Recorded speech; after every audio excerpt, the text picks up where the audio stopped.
Okay.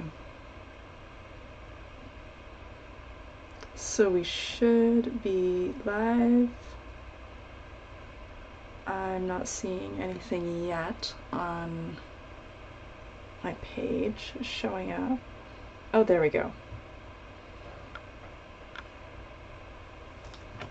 Nice. How are you guys? Let me know in the chat. And if there's an issue with the audio, you can let me know there too. How was your week? How's life going for you?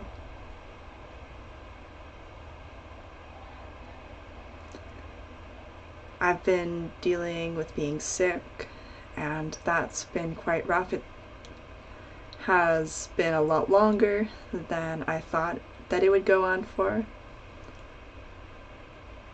And you know, there is that issue where am I just sick, or are these other kind of symptoms of what's going on? Like before, we've discussed ascension symptoms, and they can look like you're feeling sick. I thought that they would go away fairly quickly, but this time it got to the point where I was not having a good time, and I actually felt quite depressed.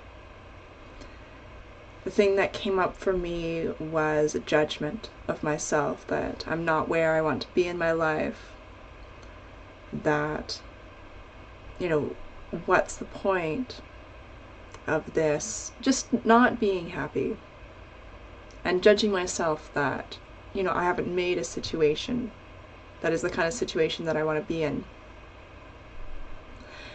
And the thing to notice here is that I haven't felt the same discontent, you know, in prior months. So this feeling, it is a transitory feeling, even though it feels like, no, this is the way it is, it's not the way it always has been. So when you're feeling really down like that, that's something that you have to remember. A lot of the time, it's transitory.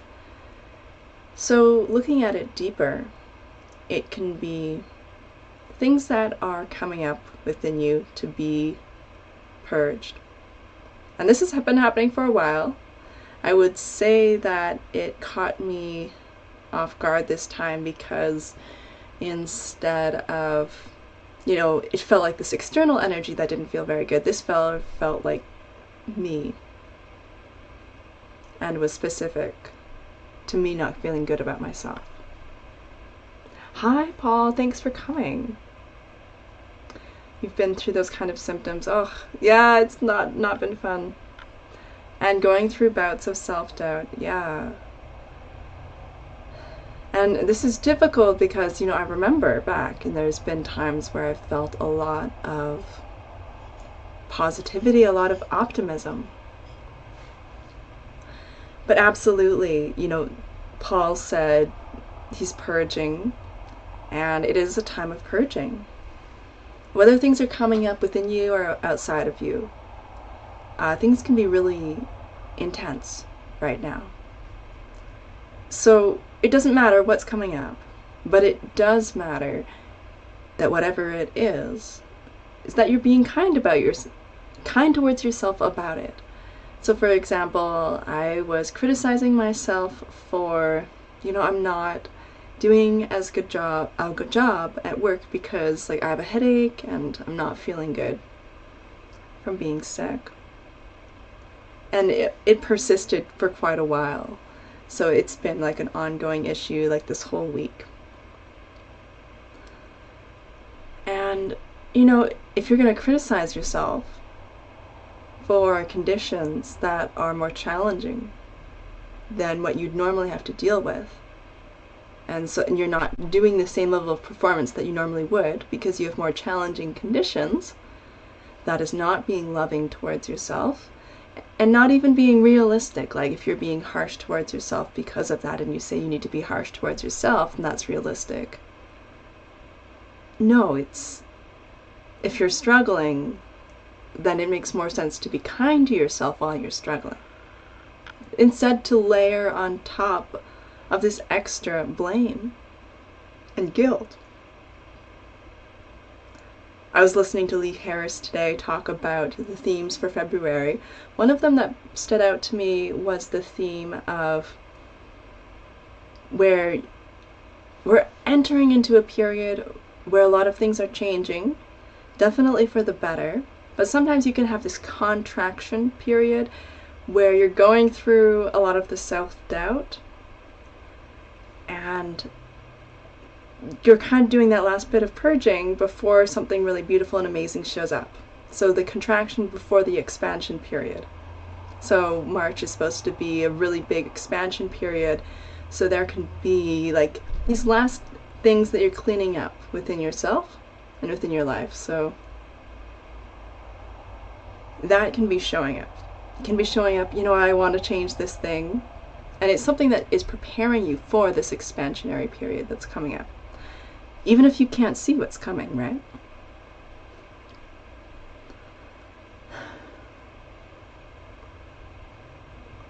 So it doesn't really matter how much growth you've had in the past. You can still come up against these periods where it's very challenging.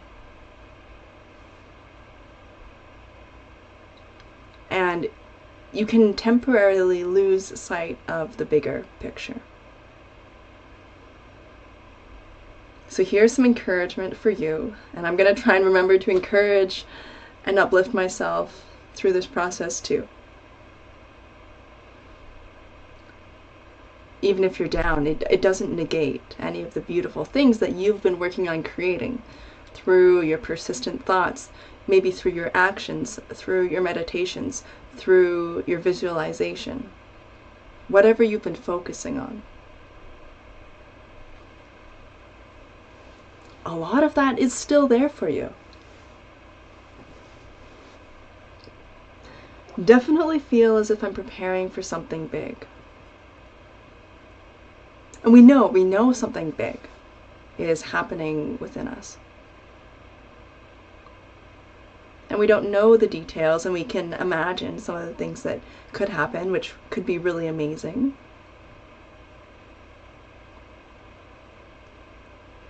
And definitely big things happening collectively as well as personally. So it's okay, we can go through a little bit of a period of discomfort as we move through this. And it's okay to allow things to move through you in a really fast, rapid way, to allow for things to happen quickly in your life. So if it's really intense and you feel this intensity in some way, and maybe it doesn't seem like a directly spiritual thing, maybe it can feel very physical, like what I'm dealing with feels physical. That can be part of the process that's happening. I'm thankful that I get to be here with you today, that I went skiing today and I went very, very slow, but I've been missing that so much, just being in bed, just being so exhausted. And so I'm thankful for being able to do that, and being able to join here definitely helps, having that connection here. So I think we'll probably get through most of what I wanted to talk about with the narcissistic family dynamic, maybe for now, today. And then next week, we get to explore new topics. So I'm excited about that. Like, this has definitely been a topic that I've wanted to discuss for a while. And it's so great to revisit this intentionally. But it's also exciting to be able to talk about different things and new topics as well.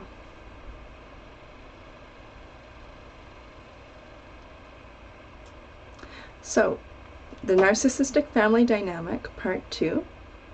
So we've got the picture of the black sheep and the inner child here. And that the symbolism of that is within the narcissistic family you can have the black sheep, so that's the child that gets blamed for everything. That's like the one who does everything wrong and tends to upset the parental system. Then there is the child that's just basically ignored, and then there's the golden child. The golden child just is preferred and gets everything right and gets more attention. So you often see this kind of structure within a narcissistic family dynamic. I'm having major energy shifts. Awesome. It's been a while since you've been skiing. Yeah. One thing I notice is that is really great is the getting outside in nature. And that's really what I'm aiming for with the skiing, is to get outside and enjoy nature. And I've definitely felt this week that it's very healing. Through movement, through gentle movement, you can get your body moving, get the blood moving throughout your body, and loosen things up. And it can be a way to release stuck energy. So one of the things like Lee Harris talked about was like intense mental energy that can result in headaches. So one of the things is movement to release that. And if that's related to the third eye, of course the third eye really enjoys being in darkness and not being like constantly bombarded with visual stimulation. So another thing that I've done that has helped has been like listening to a Spotify calm piano playlist and using the face mask, the sleep mask that blocks out all light, and just laying on a mat and using like a relaxation tool. I like to use like a lacrosse ball, or you could use like a foam roller or something. I was using something for like a pressure point and using that to release like the tension in the neck and shoulders. And I got into like a lower level brainwave state where I was still conscious but almost sleeping but awake. And it was really relaxing. So I found that super helpful. So, you know, there's different ways that you can use to help add to relaxation and helping yourself sleep. And of course, all of that's going to help. Okay, so continuing on from last week, we're talking about narcissistic family systems, which can be overt, which means that they tend to have obvious signs of dysfunction, drug abuse, alcohol abuse, physical violence, or covert narcissistic family systems, which tend to have similar effects on the children within that family structure, but there's no obvious signs. So it's difficult to identify and recognize that any dysfunction or issues that you have in your adult life with relationships or your life in general, or even issues with self-esteem, can stem from the family structure of origin, which can involve parents, caregivers, however that looked like for you. So we discussed various issues. One of the things that came up last week, or 2 weeks ago, was the often having like tension in the neck and shoulders. So that's something that I've had persistent issues with, and I'm like, why do other people not seem to have like the same level of struggle?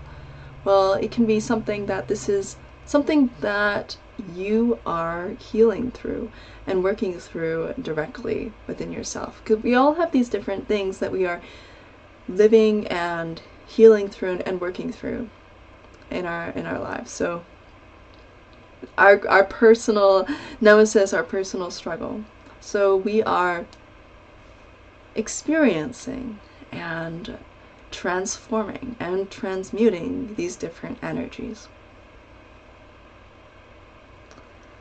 So within this kind of narcissistic family system, it will affect your decision-making skills and deferment of gratification. So you essentially have the ability to trust being impaired. And it results in not having a natural sense of who to trust or the natural boundaries that help identify trustworthy behavior.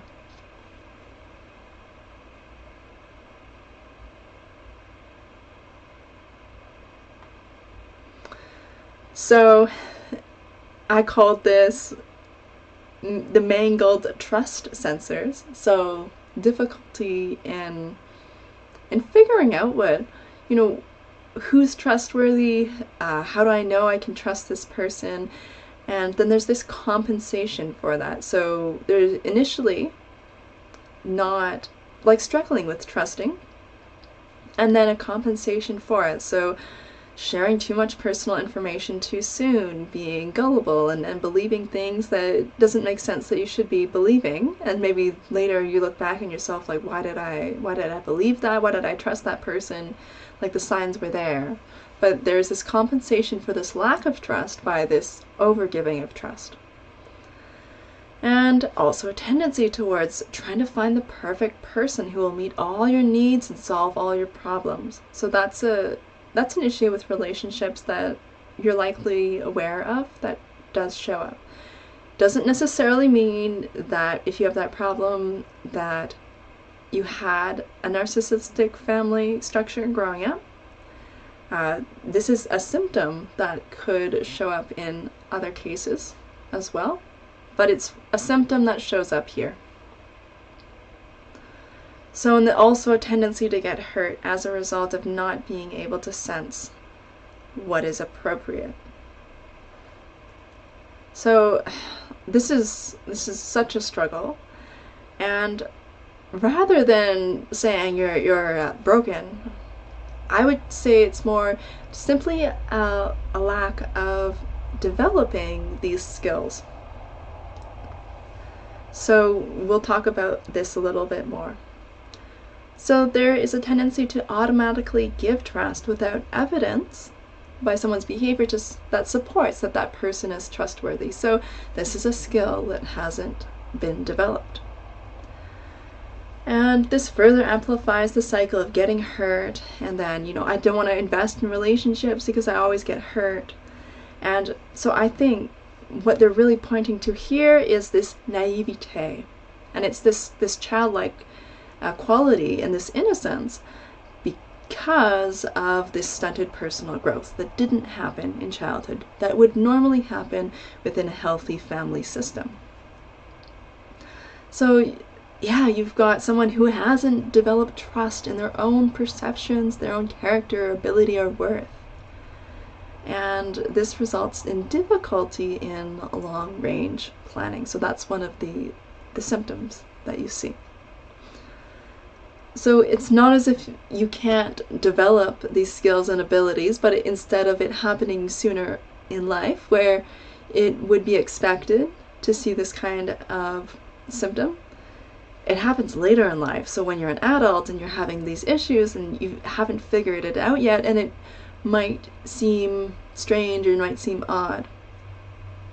Of course, we live in a society where, there's lots of dysfunction all over the place. So you're going to see lots of these different things showing up in lots of different people. So lots of people are struggling. So definitely not something to beat yourself up about.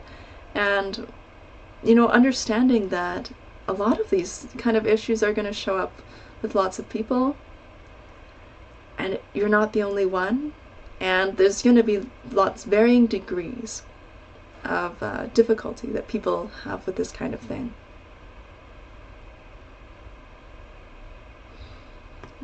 the narcissistic family, like these concepts that we're discussing here, I would say it's fairly widespread, the effect these kind of issues have had on our society. So it's very prevalent. Another reason to recognize that, yeah, we all struggle, we all have issues, and we need to have patience.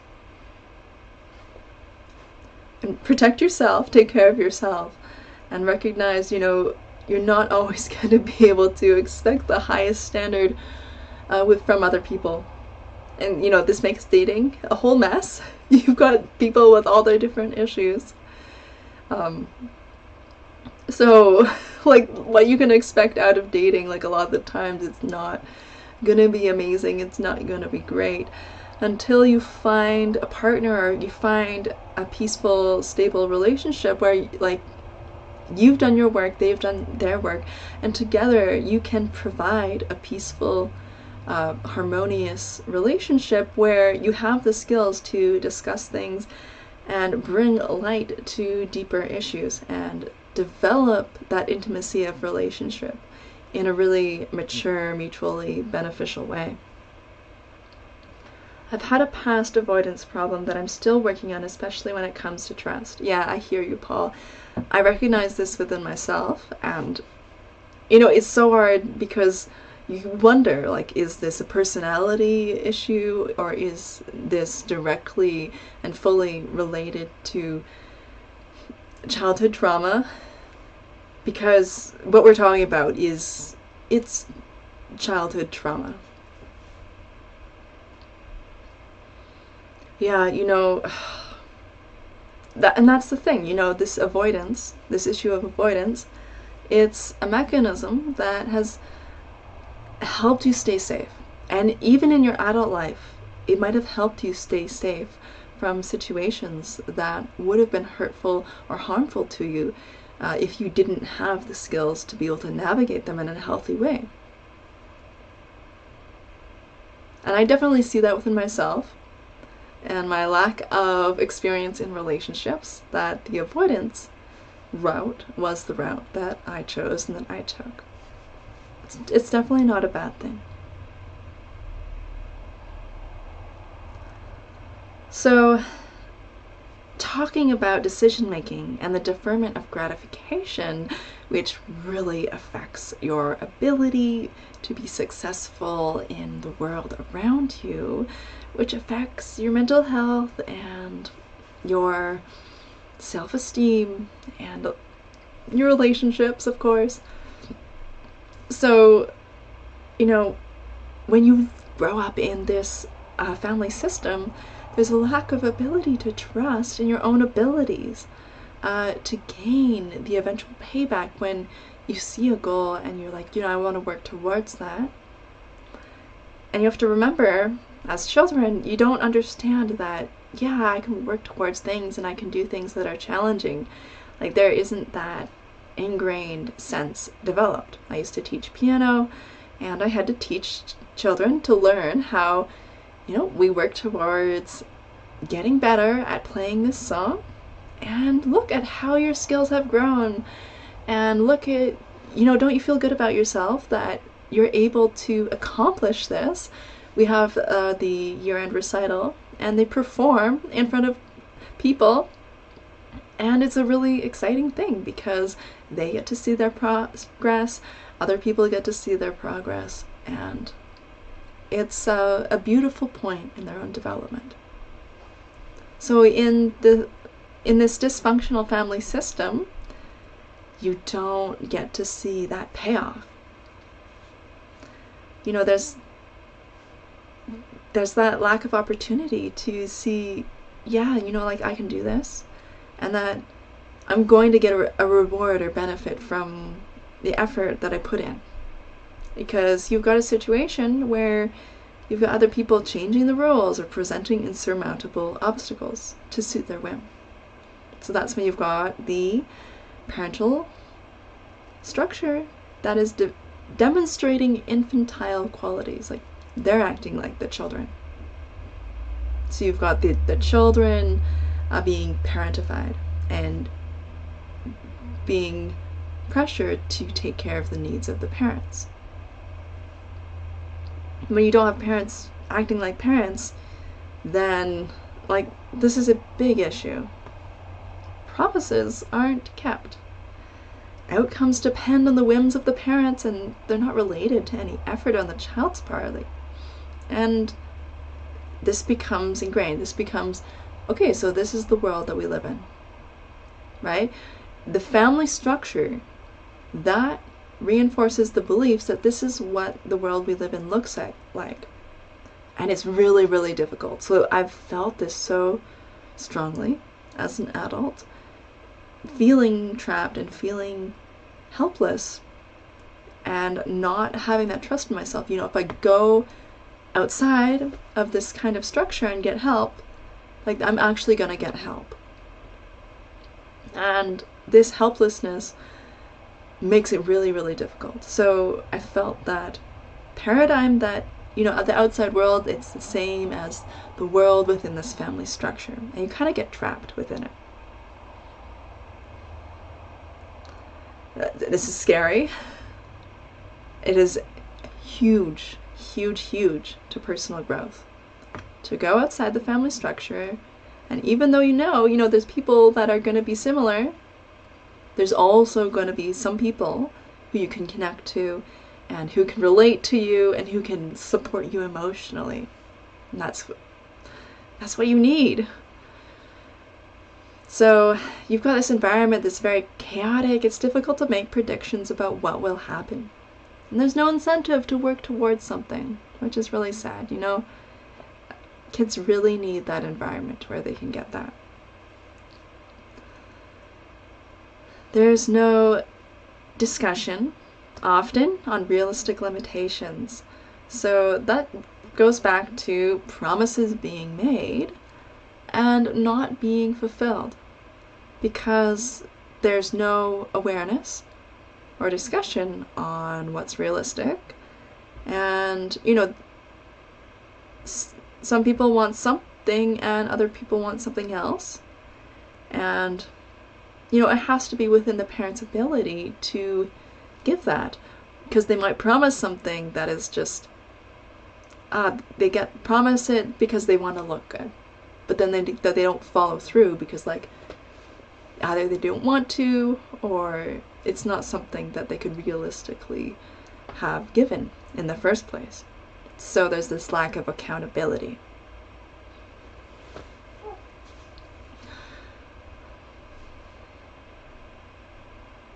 So, this whole situation results in having apathy towards working towards goals, or sometimes just setting, like, unrealistic, unachievable goals, because, like, you haven't developed a skill in being able to tell, like, what's realistic and what can I realistically do. There's just the sky's the limit, because there's no grounded sense of reality within the originating family structure. Results in discouragement and a perceived lack of self-worth. So this is something, if you're watching this video, you can probably identify with. So the skills to follow through on long-term goals and deferred gratification just aren't developed.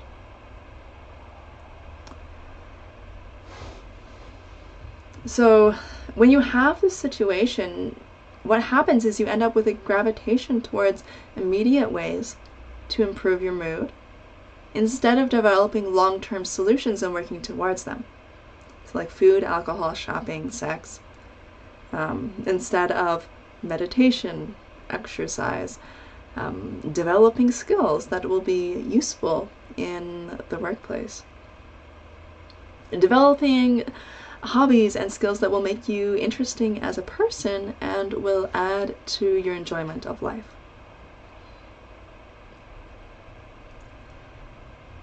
So what this does is it leads to feelings of self-loathing and depression. Okay, so another aspect is there's this tendency to see other people as disproportionately more capable, more attractive, more appealing, more desirable, just better in general, but in a way that doesn't make sense. Like, you see everyone else's good qualities and then you play down your own qualities that are good. You're like, oh no, that's not so great. Like, I'm not actually that good at that. Something that you might actually be good at or have an ability or talent for. And this is a self-fulfilling prophecy, right? So it's almost this point of obsession with your own inferiority. So it's like this mirror that's so focused on your own flaws that it gets in the way of really being able to interact with someone else. Because when you want to interact with someone else in a healthy way, you need to drop that inferiority and sense of inferiority, and you just need to like interact with and be with someone else, like be present with them. Because if you're like involved in focusing on your flaws, you're not really present with another person. Yeah, that's the problem with today's society as instant gratification geared. I mean, we've talked about, or you've probably heard, the people talk about, you know, our society is very narcissistic. The social media thing, it's very narcissistic, or, you know, it's producing lots of people who are geared that way.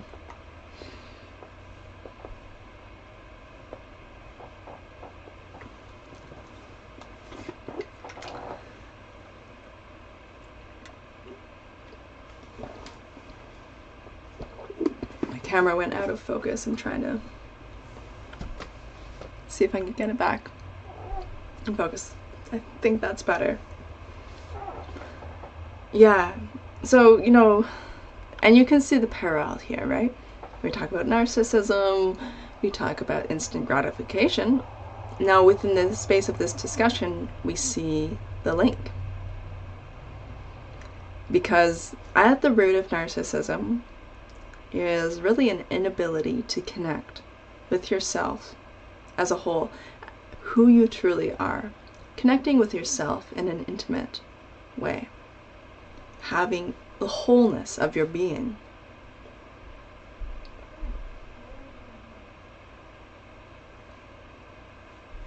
And if you can't connect to that wholeness, how do you connect to other people in a really whole way? And if there's always something lacking, and there's a difficulty in being able to bridge the gap, there's going to be that tendency towards instant gratification. So, on the whole, what we're really seeing here is a fractured, separated consciousness and a lack of skills. Being able to address that and bridge the gap.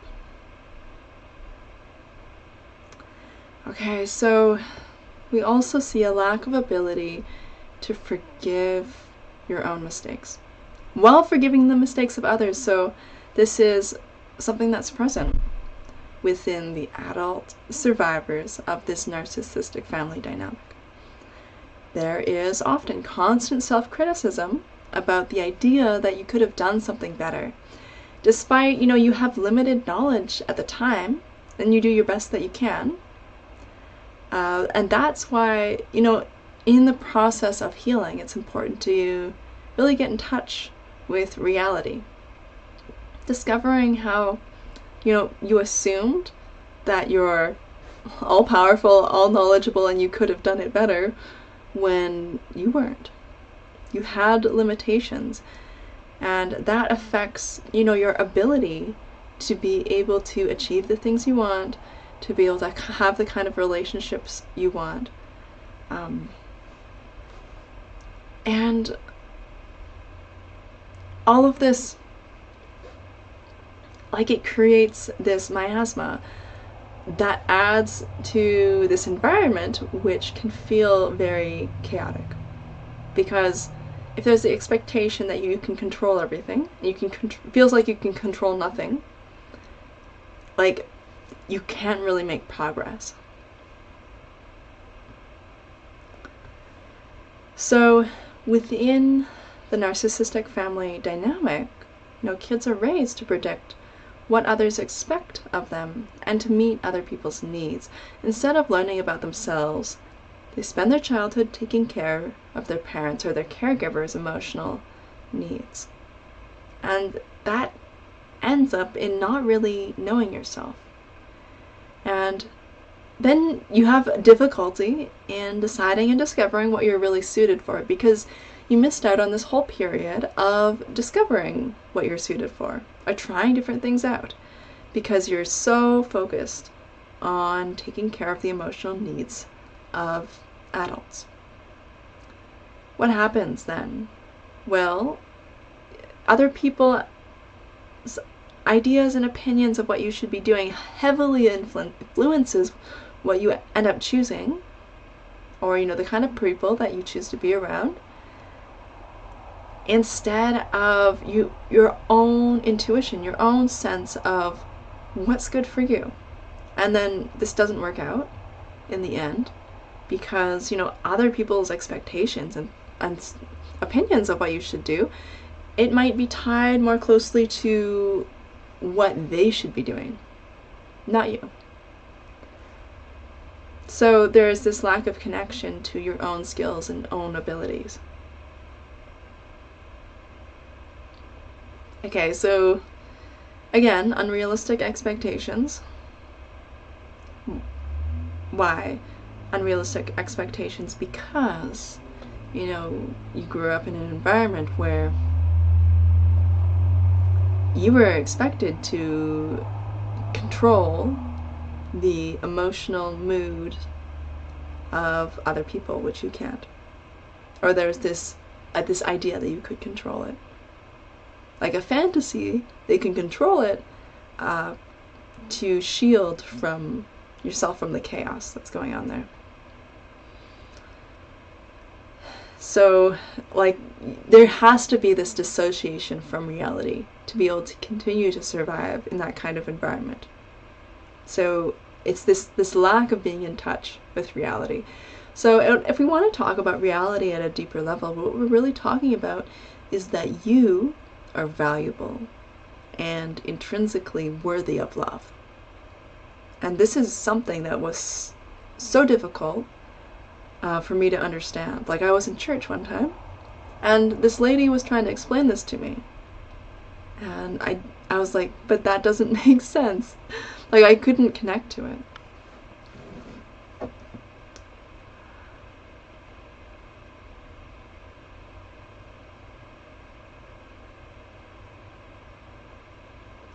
It's always the relationship with oneself that is reflected outwards and attracts similar situations.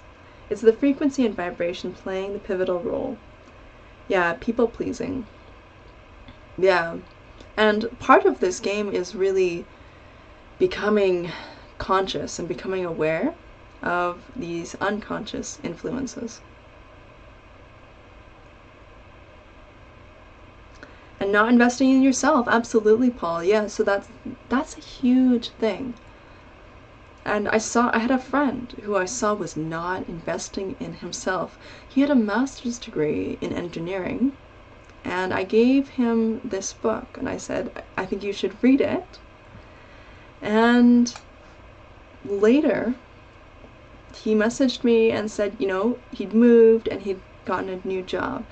And I was like, that's awesome. Because he was not moving forward in his life, and I saw that apathy, but a lot of that apathy comes to this root of not trusting in your own value, your own ability, and your own worthiness of creating a better life for yourself. And it is heartbreaking, and it is so difficult and so challenging, because you can act out these things for the sake of someone else, but trying to do it for yourself can feel just overwhelming, because you have to believe that you're worthy of it. Okay.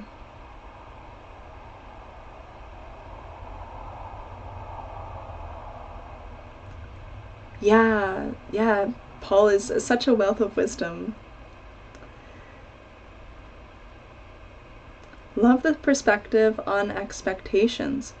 I have a whole new direction I've taken regarding expectations we put on others. Yeah, absolutely. Thank you for joining and sharing. This is huge. Like the expectations we put on ourselves and the expectations we put on others. And I notice on myself that I have these expectations for other people. And instead, it's not as if I'm like obviously like verbally critical, but I'll like be critical within my own mind, right? And that's a reflection of my own inner critic that not only criticizes other people but criticizes myself as well. So it's not helping anyone. But I've noticed this pattern of criticism towards others that like they're not meeting my expectations of how I think they should be, instead of having this loving, compassionate perspective.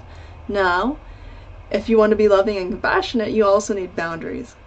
And you also need to be able to really clearly define, you know, this is this person's space, this is my own space, and I see where the line is, and I'm not going to take on the other person's issues.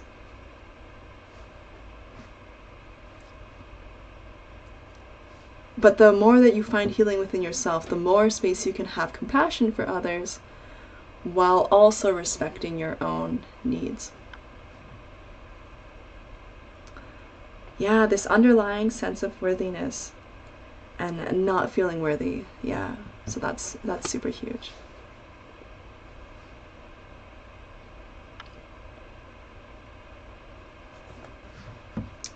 I used to be the worst critic to others. Yeah, Paul, like, and that's the thing, it bites you in the butt because then you end up being your own worst critic. So there's a lot of this is something like that we're all working towards and we're all striving, is like learning, you know, we don't need that intense critic. We can go farther if we become our own cheerleader. And when we do, like that changes our relationship with others too. Relationships fail when we put expectations on others. By asking others what expectations we may impose, we can work together at achieving these advancements in communication and understanding. Yeah. That would probably be something that going to therapy may help with. And I say may because, you know, it's always up to you to decide, you know, what is helpful to you and what isn't. Because, you know, that could just be an environment where you could practice. You could come up with phrases, things that you could say to communicate.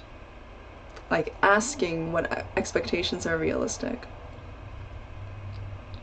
And, you know, we're not always in an environment where we're able to freely talk about that. Right, the other person's not on board with you. But, of course, within a very close relationship with someone who respects you and wants to listen to you, absolutely. That can be really helpful.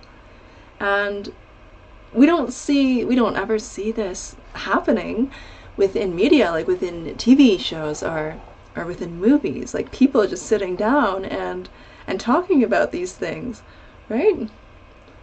So like this hasn't really become normalized as part of our experience and our expectations of what we expect in a relationship. Like oftentimes we expect like this, the romance and the excitement, and we forget that, you know, we could talk about our expectations and, you know, what kind of experience we want to have. One thing I've been thinking about is if I want to have a relationship, I think I really want to tell the other person that you know, I'm here and I want to be like the best person that I can be with you, and I want you to show up in that way too, and I want us to, you know, really work together on that. Because of course we take people for granted in our lives, but if you're going to choose to be in a relationship, why not choose to be the very best that you can be? And I thought, if I did that and was like focused on that from the beginning, and you establish like that intent and purpose together with someone else, that creates a very different dynamic.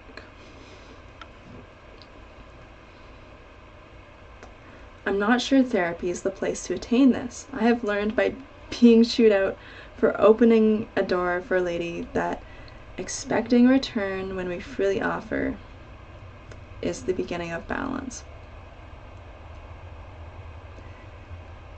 Yeah, you're right.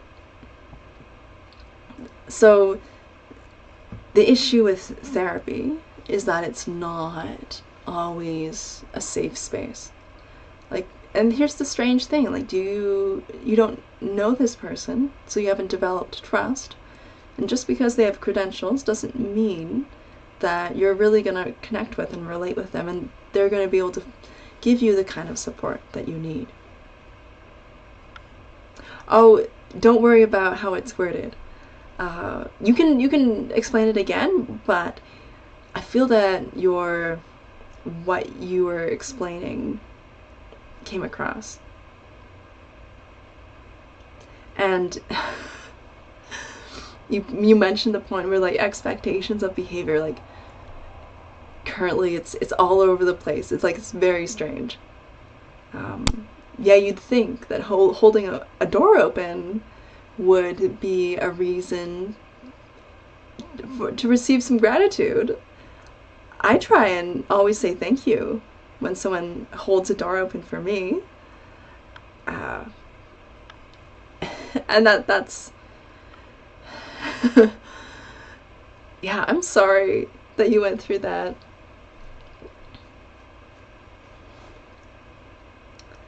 But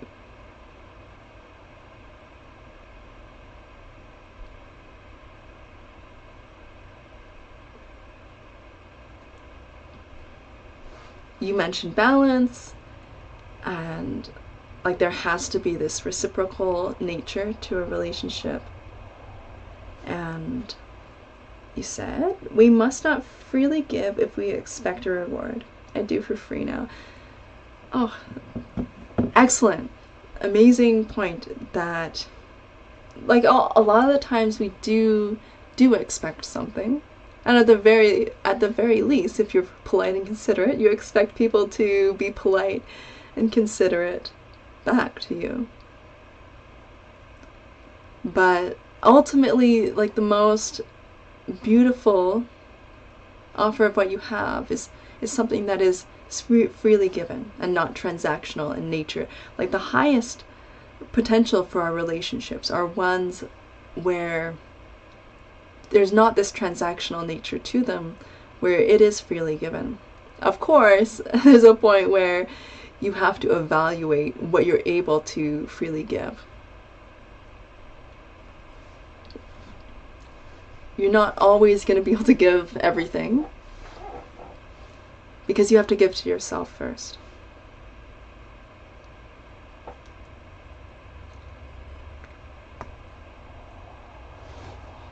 Yeah, thank you so much for sharing and engaging.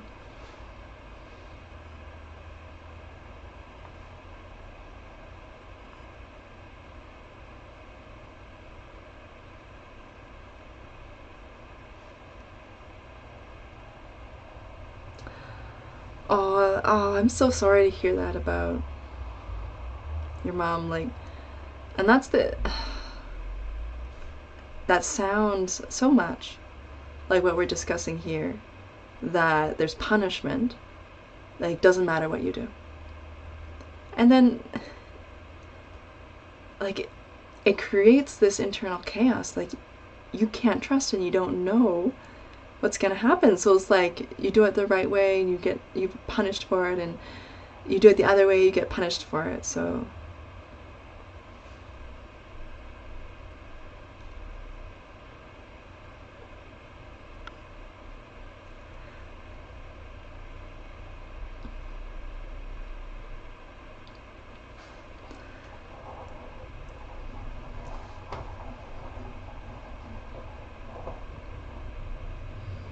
So, in discussing the, we've got this like these two different directions that happen here. Like you withdraw or close off because, every interaction just seems to have this negative response.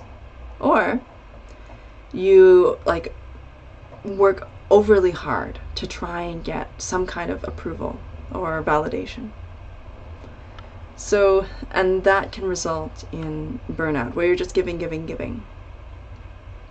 And so this is one of the issues that develops where you don't have the skill to realize, which tasks or commitments or things that you're doing in your life are really essential, provide a high level of personal satisfaction, and you get drawn into all these different things that are too draining and counterproductive to continue.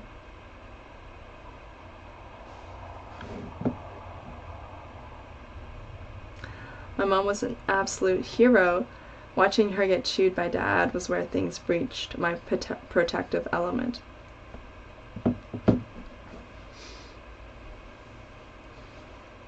Yeah, right. So like that element of not feeling safe.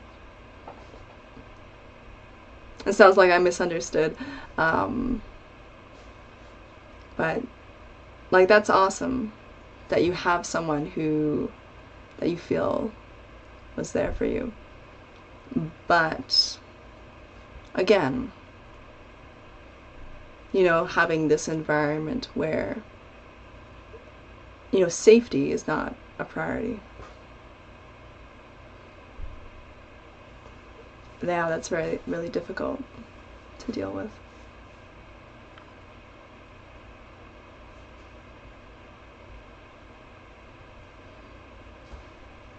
Okay, so relating to this decision making, there's this tendency to view things.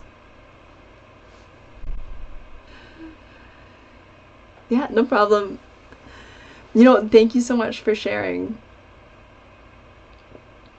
That's awesome. Thanks for showing up and for sharing. So there's this tendency towards thinking, like, putting things into categories. It's good or bad. There's this all or nothing, black and white type of thinking in these kind of family structures.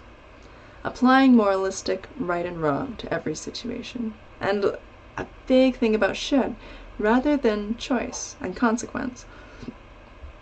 So, and what happens when you grow up in this environment is there's this lack of understanding that mistakes are okay and are just something that you can learn from. And you develop this perception where making a mistake, it's a reflection of your own deficiency, and there can be this deep shame concerning past mistakes. And you have to realize that, you might have grown up with less of an ability to see different options available to you than other people who grew up in a healthy family dynamic. And the driving force behind these decisions that you make, they can be unconscious methods to fulfill parental obligations and needs. So this is where it can really, mess you up, and you'd be like, why did I do that? But and part of this process is making the connections and making the dots. Because at face value, maybe your decisions didn't make sense.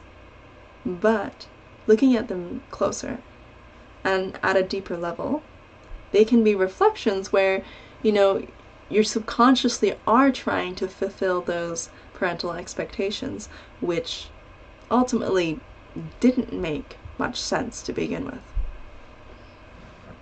But, they call it subconscious programming for a reason, and there's so much that we are subconsciously programmed from our primary caregivers that show up in our adult life.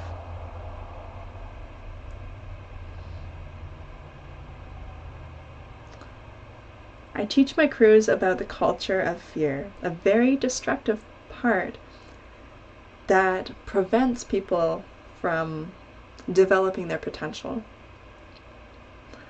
Yeah, absolutely. Like, as long as you're in fear or in survival, you're not really able to make decisions that are the best for you and for everyone else too. We welcome mistakes. We do AARs, after action reviews, after incidents. These are focused on answers and building, not excuses and blame. Yeah, so you brought up a really important point here, is that, you know, a lot of these tendencies, you know, they show up in our adult life, and then adults work. So it comes into the workplace, and you've got people showing up in the workplace where they have difficulty with making mistakes, and this can cause various issues.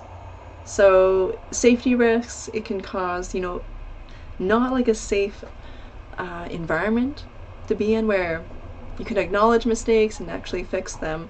There can be a lot of shame and blame surrounding it. So this affects like our lives in so many ways. And it's interesting, like, you know, for example, the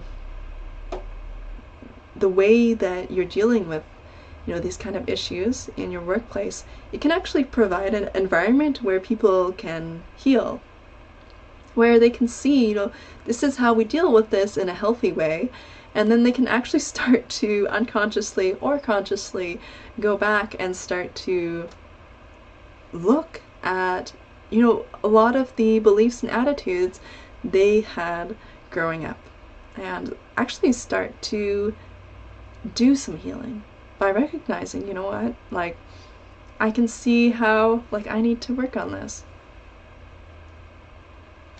Being broken is okay. Mosaics are nothing more than realigned broken pieces. Yeah. And like, rather than being broken, it can like be this feeling of like feeling broken. And no matter like what you're feeling, like a lot of that doesn't necessarily mean like that's true about you. It can reflect your environment. It can reflect, you know, different attitudes and perceptions and opinions around you.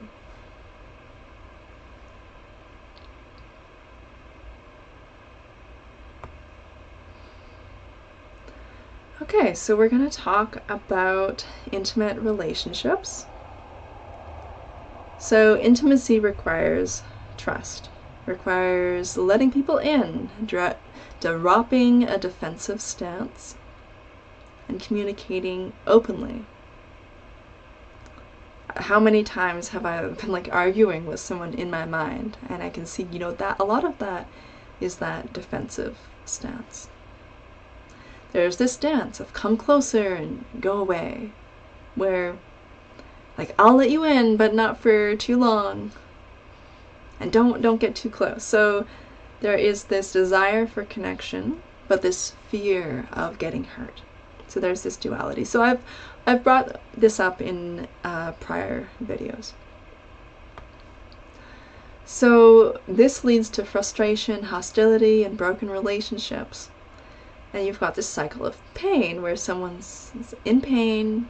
They feel like their own feelings are dangerous because, you know, if they express those feelings, growing up, maybe they got heavily criticized, maybe they got hurt for expressing that because those feelings were a threat to the stability of the family dynamic. You know, you can feel, I can't trust myself, or I can't trust others. And if someone gets too close, they might see the real me, which is faulty, or you might feel like there's no real me. There is no real sense of personal identity. It's more an identity based on trying to be something that someone else expects you to be. Then you avoid intimate and sharing relationships to protect yourself, or maybe sabotage relationships, end up in pain, and the cycle continues and is reinforced. So this is something they discussed directly in the book.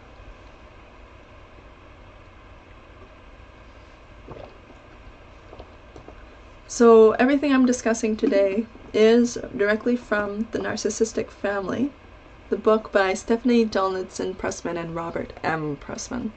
They give lots of examples. Some of the content does seem a little bit dated, but I think it's still very relevant. So if you want to get the book and read it. And this section, this cycle of pain, like they describe it in more language, and they describe it as I feel this, and it creates this very relatable picture. So they talked about splitting, where children split from their feelings to stay alive during emotionally barren childhoods.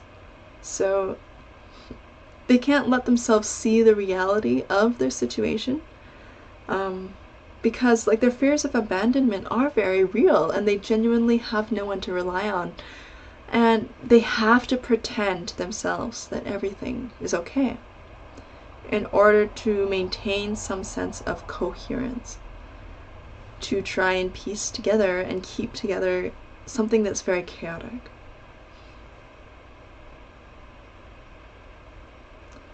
So, reintegrating this feeling component within the physical body is really long-term difficult work. So this is being able to feel and recognize and identify emotions and sensations within the body.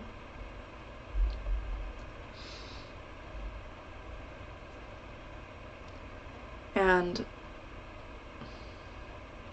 it's really difficult. So if you have heard about somatic experiencing therapy, this addresses a lot of this kind of thing. So, and another thing, if you are experiencing this, meditation can be very painful. Any kind of meditative work, which involves you actually feeling and experiencing your body, can be very painful. So it can be more comfortable, like to go exercise or do something active, and sitting still.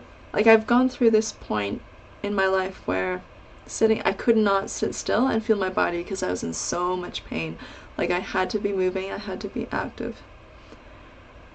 And this is one of the reasons why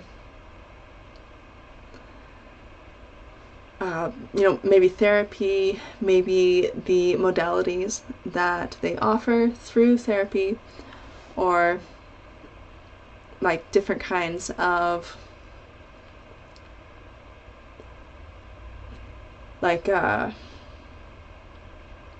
health providers may offer, for example, classes on, I forget what it's called, but it's like this meditative awareness practice. Well, if you've got a lot of pain in your body because you haven't been connected to your body and you've like split and shut off from this whole feeling component, you might have a lot of stuff in there that's very painful, and it's got this like physical component to what you might consider emotional, but like the physical and emotional are very closely tied. So if you're working on this and you're developing this awareness, you have to find what works for you. And you might have to go through it slowly. Like now I can meditate and I'm not in tons of pain, but of course I've been working on back and neck pain for the more than a couple of years.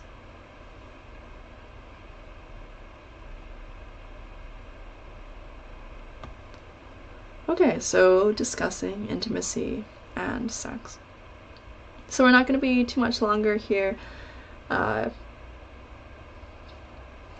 Just going to discuss the plastic wall, and wanted to go over the things that were relevant to the discussion on this avoidant pattern and the narcissistic influences that result in it. Yeah, get the earbuds out, listen to wind chimes, be silent and become your own friend. It's so simple. Nature has given us everything we need. Awesome, thank you. Yeah, absolutely.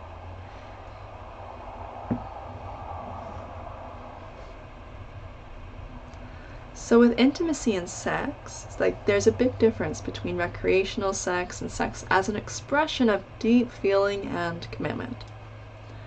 Sex is easy, but intimacy is hard.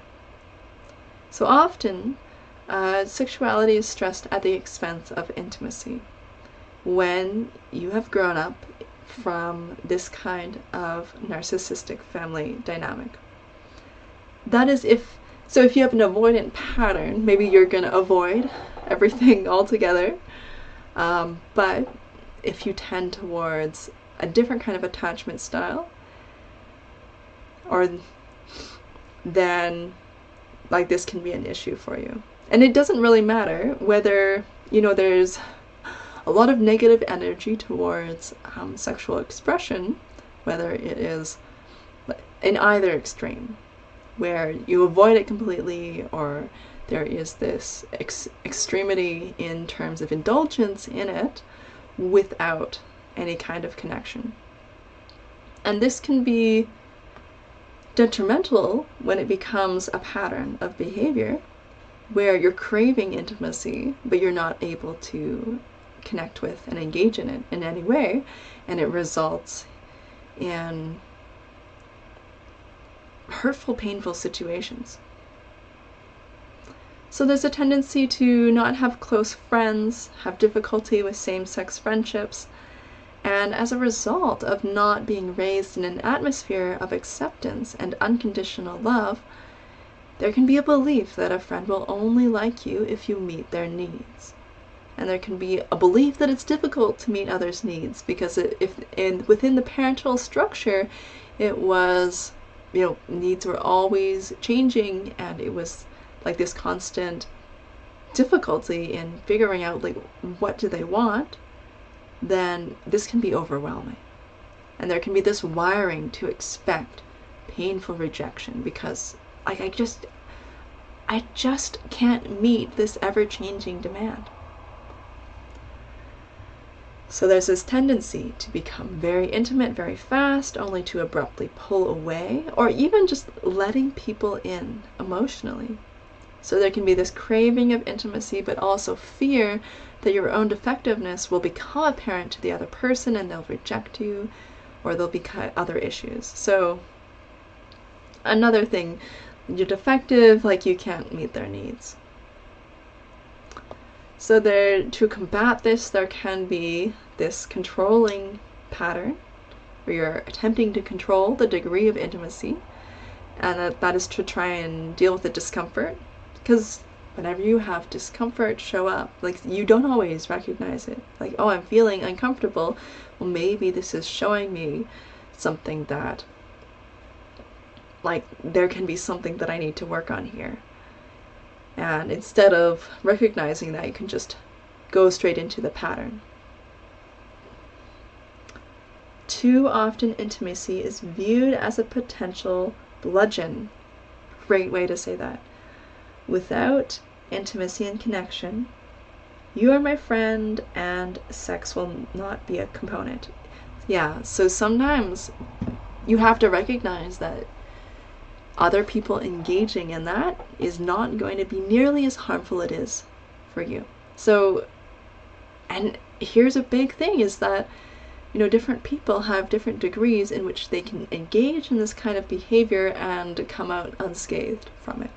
Like, you might believe that everyone is affected by it, but there is the truth to it that different people are going to have different degrees of damage when they engage in too much like behavior that normally would have a degree of intimacy from it, but all the intimacy is kind of avoided and kind of leached out of it, and then it creates this emptiness in your life.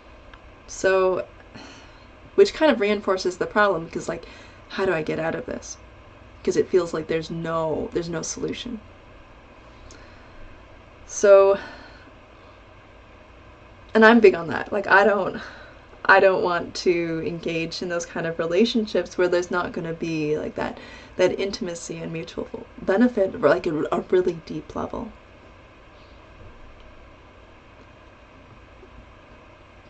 Of course, getting to that point is tricky because then it triggers like these protective mechanisms.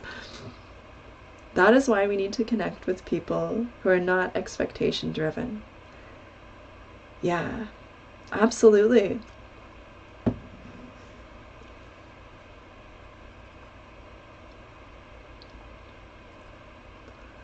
So when you have like one person is really trying to control the degree of intimacy and like kind of shutting themselves off, the other person can feel as if they're always trying to connect and they're trying to invest, and they can feel like the relationship is unequal.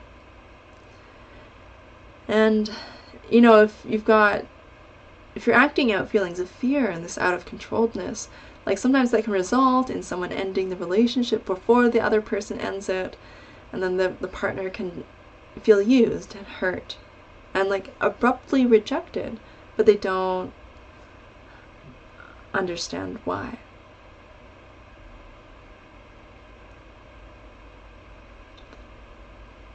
Yeah.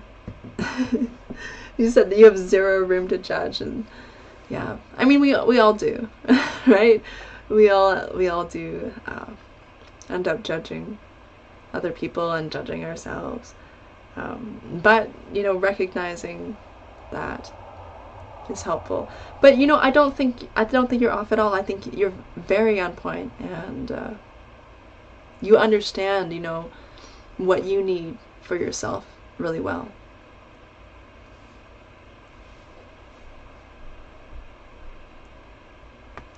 Okay, so this is where we're talking about the plastic wall, a psychological barrier as a defense against intimacy and the possibility of feeling pain. So there's other sources that discuss this concept, but this book is where I first came into the idea of the plastic wall.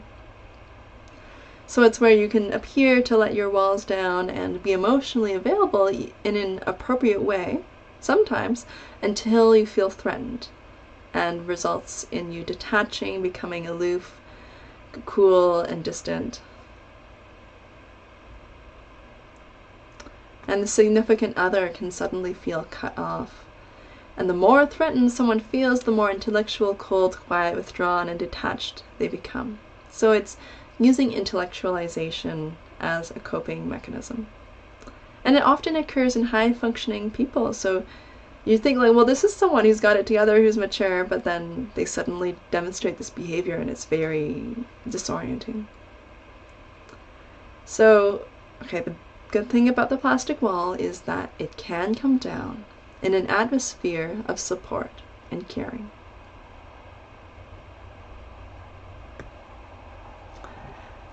Some judgment is perfectly human when it comes to self-protection. The plastic wall provides a reasonable cover. Yeah. Thank you. Yeah, so that's it for my slides. And I think I'm going to end it off here. So we've discussed, you know, basically the highlights of the book that I found very relevant. And I will put the link in the description so you can get the book for yourself and read it. If you think that it might be helpful for you,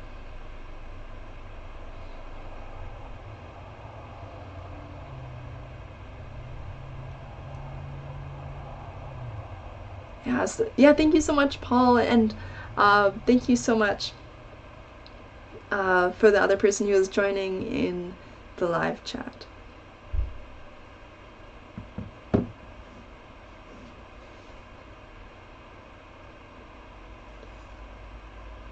Oh, thank you so much. You're brilliant. Finally a good chat. Keep smiling. Thank you. Awesome.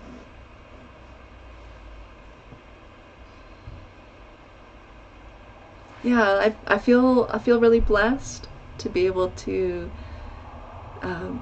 join you guys here and have you join me and talk about this. And oh, I feel like I'm about to cry because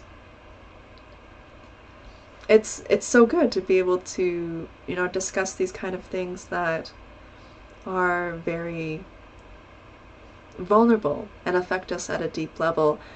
And it's a reminder to me, you know, to be kind and gentle to myself, be kind and gentle towards others, and be creative and think about ways in which, you know, we could make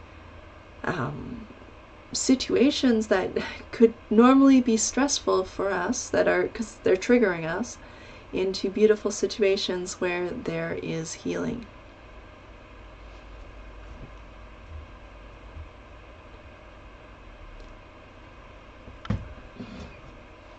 Okay, so yeah, I'm going to wrap it up now, and yeah, putting it out there that, you know, this next week is gonna be a beautiful week. We're gonna see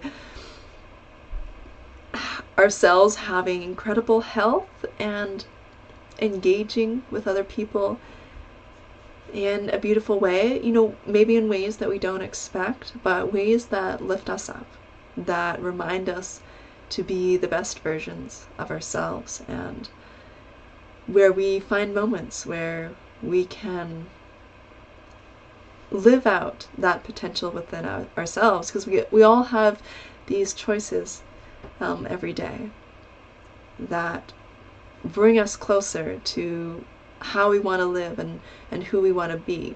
And I hope that, you know, within the coming week, that we can feel that we do have agency over our choices in our life, and that our choices make a difference.